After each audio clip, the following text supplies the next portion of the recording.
Hey guys, this is Punished Aqua coming to you today, November 9th, and we're going to be talking about the curious case of James Polite, a Democratic staffer and intern with the Anti-Hate Crimes Division of the New York City Mayor's Office, who has just been charged, or I shouldn't say charged, who was a suspect and was arrested as a suspect in connection to hateful graffiti, anti-Semitic graffiti, scrawled within a Brooklyn synagogue.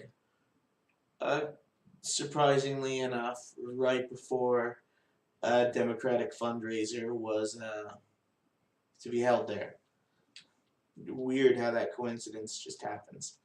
Anyways, and looking into this case and some of the things we're seeing in the news about Louis Farrakhan, the Nation of Islam, made me wonder about the history of black anti-Semitism, and it's not a subject I'm extremely well versed in. I would imagine very few people are. It's certainly not a subject that gets a lot of airtime. You don't really hear about black anti-Semites for the most part on the news, unless it's a puff piece in which they're bringing up Louis Farrakhan on Fox News, generally just to smear some Democratic candidate. There's never any substance. There's no real academic weight put into the subject, and it's a question I myself, or it's a subject I myself find very interesting because the way it's framed up, on the one hand, is it was described as a competition between two oppressed peoples, as is who is the most oppressed. But from the black nationalist standpoint, it's simply a contest between the oppressor and the oppressed. And I find both standpoints extremely interesting. And I figured I'd do a video looking into this, just into the basic, some examples of the history. I figure we'll talk about James Polite and this other anti-Semitic hate crime incident that just happened in New York City as well, just a few days ago. And we'll look at it, and then we'll look a little bit into the history of black anti-Semitism. I do have some articles and a video clip to go into it, and I think this is a subject I may actually explore further in future videos as well, because it does look like there's a lot there and not much scholarship on it. So somebody should do the work, and if no one else is willing to, I will. Alright, so let's start with the original source for this show. That would be, or not for this show, a source for this video, and that would be James Polite. Who is James Polite? What did he do?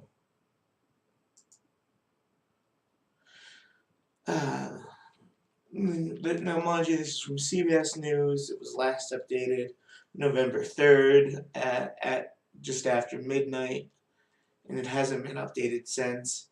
But it says the New York City Police Department said Friday that James Polite, 20, of Brooklyn, was arrested in connection with anti-Semitic vandalism discovered at a synagogue the day before.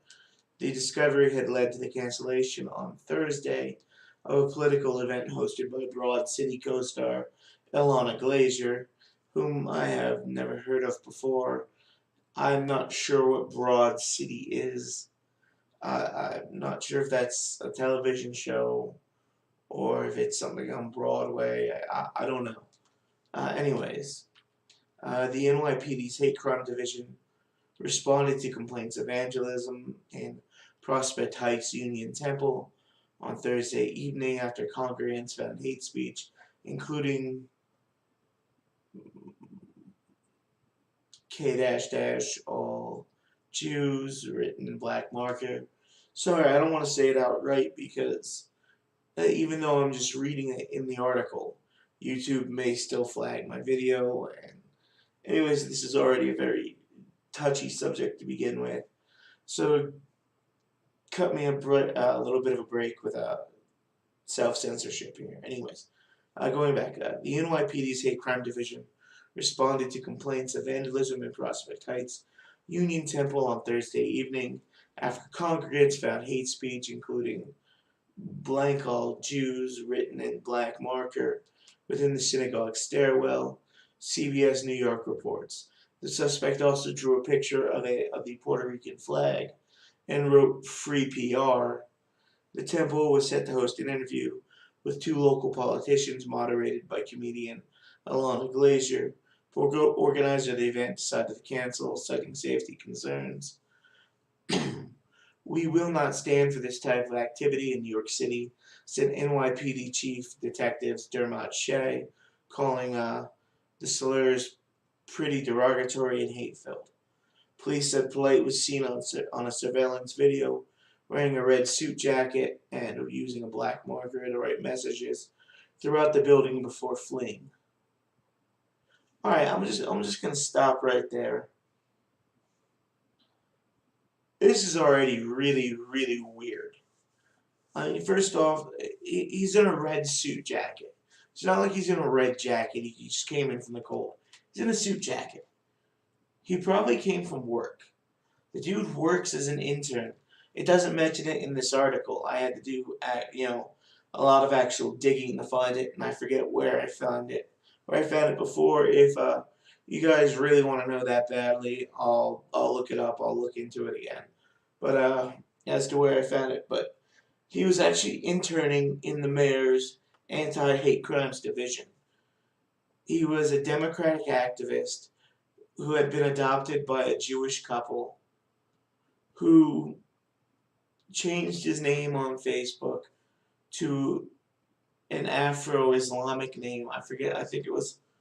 It was Ali. Yeah, it was Ali Ibrahim or Abraham. Ali Abraham. It was something to that effect. It was an Afro-Islamic name. I'm guessing that during his time in the anti-hate crimes division, during his times at college, he probably got swept into a black nationalist group or a Nation of Islam fringe group, possibly into Nation of Islam itself. This is my speculation. This is not in the article. This is me speculating, but I'm assuming from the name change and everything, he's probably Nation of Islam. He's probably heavily influenced by the words of Louis Farrakhan and other leaders, and other anti-Semitic leaders within the black nationalist movement. And I wouldn't be surprised if somebody down the line or somebody up above told him to go into the temple, possibly even at work, told him to do this. Told him to go into the temple, write a bunch of anti-Semitic stuff. He went in there, threw the free PR thing in there, because that's just his own personal view. He wrote the stuff in there, and they were probably hoping to pin it on a Trump supporter. He probably didn't expect to be caught on camera doing it. And I guarantee he didn't expect to be recognized. But this stinks to high heaven. Like, both in the sense that this feels like it was intended to be a false flag. And it feels like the person who did it actually is an anti-Semite. Because before his Facebook was scrubbed, a number of screenshots were captured. I unfortunately did not open it. Let me see if I can find it.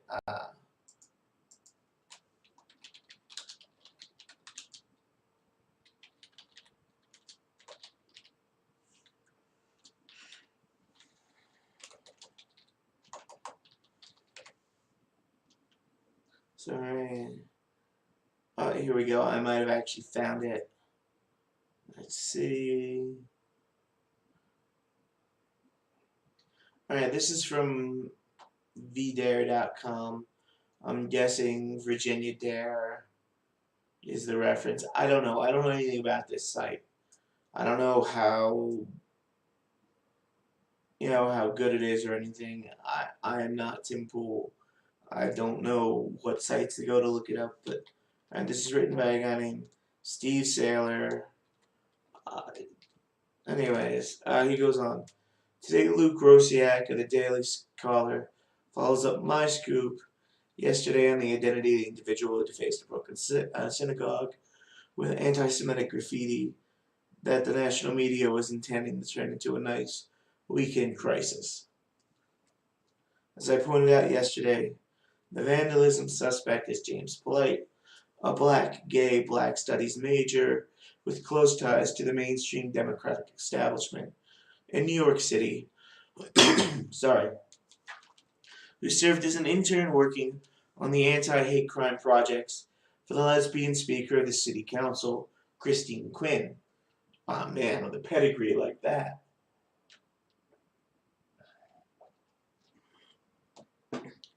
Rosiak takes, okay, I might just go to Rosiak's page, because apparently he goes into a deep dive into the Facebook of James Polite, who during his bipolar manic spells unloads racial resentment of, I'm guessing, his most recent liberal Jewish foster parents' lifestyle and worldview. Alright, maybe I'll just go on here. Paper statutes of a dream deferred, white savior, social justice profiteer. It's good for a grant from multi-billion-dollar transnational skyscraper white supremacy. Yes, she is competing with the people of the bubble, which PLC she can hire. It's starting to look like white people take home six figures for their lifetime of sacrifices to PLC. Yes, they know what you're gonna say. As soon as they find a bubble-safe token, they'll be sure to objectify him and brandish like that overpriced, culturally appropriated drink. Yeah, this guy he's just going off. Like, they're back at Hipster Manifest Destiny with new art. Something in Spanish featuring an indigenous who could have been the indigenous person who died on land with a view that they and their friends of the bubble would die for. A card identical to the one that arrived in their secluded section of the East Granolaville section of every white suburb USA. Blood runs down like rainwater that dance across clay. Dude, this guy is nuts.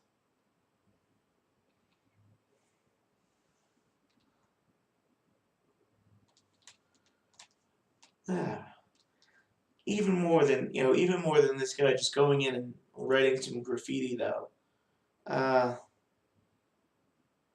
It appears that on November 1st, he set a number of fires at Williamsburg synagogues. Seeing it links to another article, also from CBS, CBS Local New York. Police on Friday charged a Brooklyn man. Yeah, that's hilarious. Well, Cindy and Andrea, since we last No, we don't. I don't need. Sorry, that video just popped up automatically and started playing. I'm looking down to see if they mentioned anything about the fires, because I had heard he had been connected to it.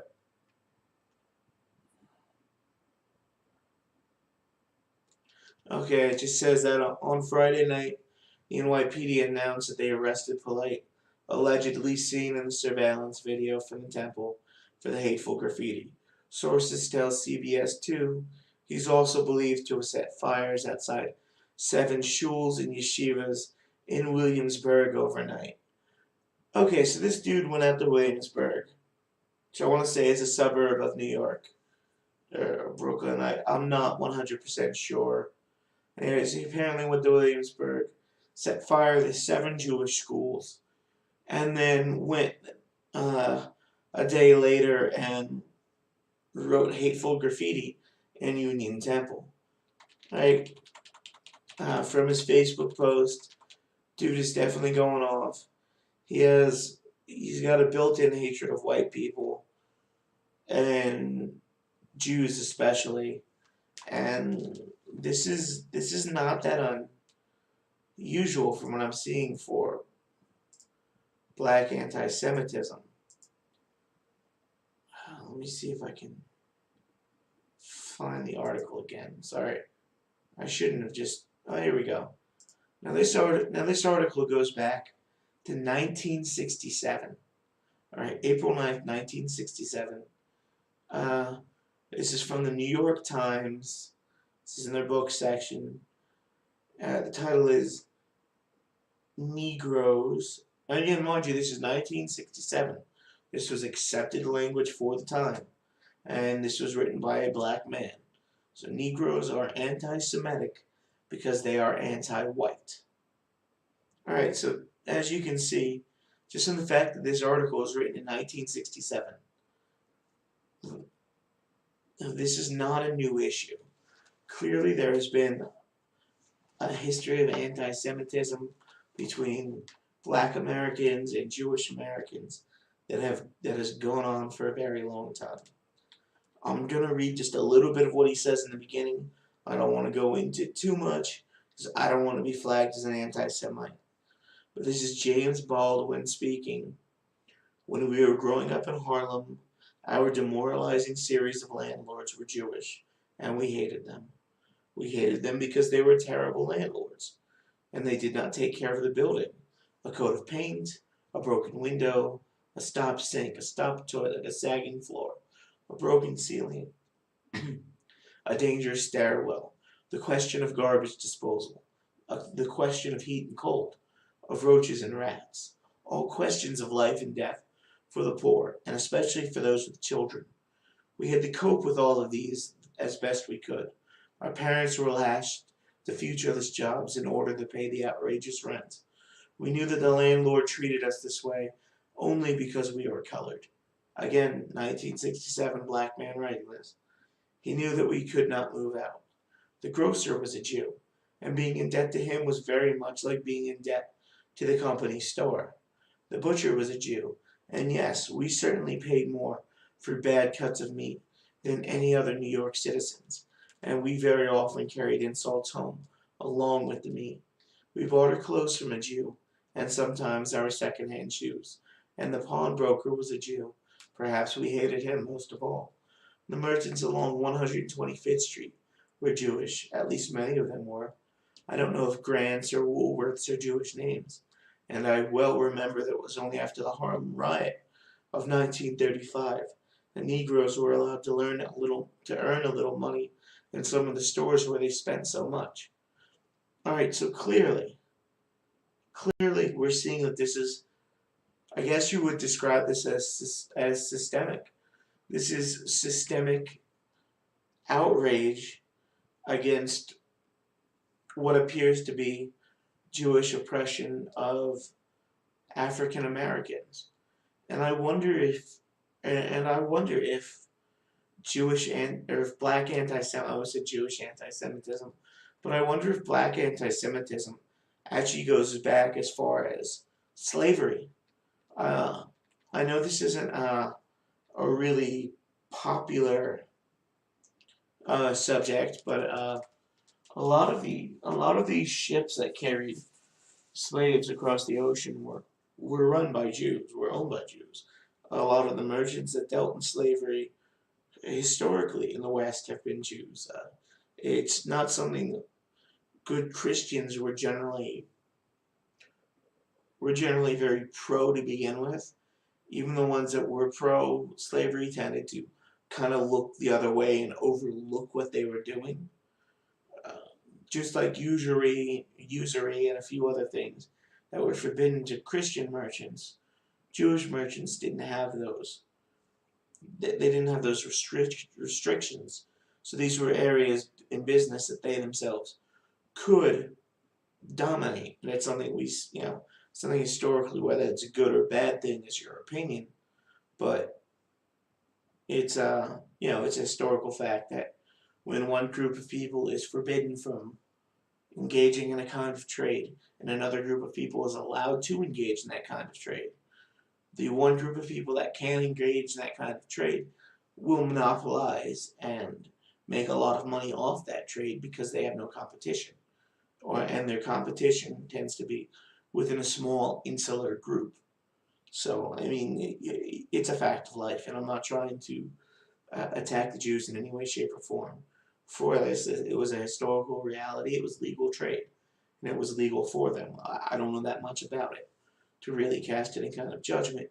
But my point is, I wonder if anti-Semitism blacks goes back even further than the 1920s and the 1930s.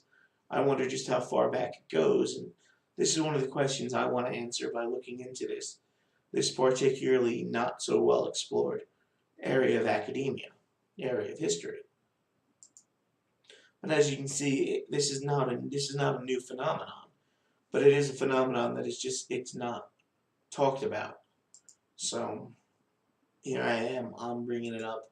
I'm starting the conversation because that's what's important, right? That we have conversations. I guess. Let's see if I can find the other one. There was another story about a bunch of kids that also just got arrested.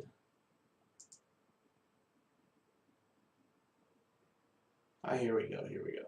2 Brooklyn teens face hate crime charges. This is from 8 hours ago, so this just happened within the last day or two. So let's see. Brooklyn, New York. Alright, sorry. First, this is from New York 1. Spectrum News, New York 1. It's just your local TV news. So, anyways, by Spectrum News, New York 1, Brooklyn. Brooklyn, New York, 2 13-year-old boys are facing hate crime charges after several incidents in Brooklyn on Saturday. Police say surveillance video shows one of the teens walking up to a 14-year-old Jewish boy and knocking his hat off his head. Which, I'm just going to say, that's a dick move. And I understand how that's technically assault. I get it. But to me that's not a hate crime. I don't know that maybe it is. Maybe it's like tearing a hijab off somebody. I don't know. Anyways, as it says, the video shows one of the teens walking up to a 14-year-old Jewish boy, knocking his hat off his head. I will be including the video. I will be including these video clips in here for the video itself. And I'll be doing another video later on going into black nationalism and black anti-Semitism a little bit more. But anyways, they continue saying that this clip shows the teens throwing a metal pipe into the front window of a synagogue on the corner of Myrtle and Franklin Avenues before running away. The teens are also suspected of pushing a 10-year-old Jewish girl to the ground. Rest assured that these crimes are treated with the utmost importance, and our hate crimes detectives are diligently working to bring all those responsible to justice, said NYPD Chief of Detectives Dermot Shea. Again, remember, we just heard from him again before with James Polite. Continues, one of the boys is charged with criminal mischief as a hate crime. The other is charged with aggravated harassment based on race and religion. Yes, the 2 boys in question do appear to be black kids. Not that that matters, but we're talking about black anti-Semitism here. 2 13-year-old boys are facing hate crime charges after several incidents in Brooklyn on Saturday. Police say the surveillance video shows one of those teens walking up to a 14-year-old Jewish boy, knocking his hat off his head. They say the clip shows the teens through. Yep, it's 2 little black kids harassing a little white Jewish kid. And I mean that's where we are as a society now, and it sucks. So yeah, this has been Punished Aqua. Thanks for listening. I'm gonna do another video more specifically on the history of black anti-Semitism, its origins and things, as I do more research and we delve a little further into the topic. I know I said I'm going to do that video today. I don't know if I'm going to get to that video today. Anyways, thanks for listening. Hit the like, subscribe. Hit the like button, subscribe button, and the notification bell if you enjoy this topic. I will include links to the articles in the description. And thanks for checking it out. Peace.